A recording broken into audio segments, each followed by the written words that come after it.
Hayal tilinde жазылған қалай күн деген қосығым бар еді, соны сіздерге оқып берейін. Жұмысымнан кетпейін деп қуылып, тап 6 күн барып жүрдім жуырып. Хәптеде жиылған кірлер жуылып, сені маған Құдай берген қалай күн.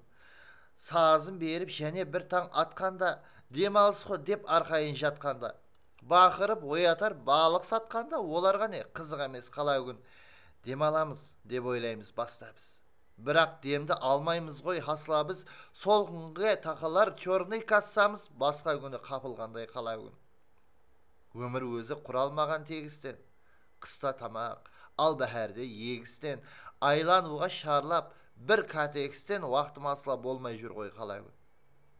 Кіріскен соң жыртық тігіп жамауға, уақыт болмай телевизор қарауға, кешке және кешіргіш палауға, көршілер тазалаймыз қалай күн. Бар білгенім сырдай болып өзімде, үйрендік қой шыдамлылық төзімге. Ал басылықлар айта берер сөзінде, дем аласаң дейіп ертең қалай күн. Hürmetben Alişer Utimuratov.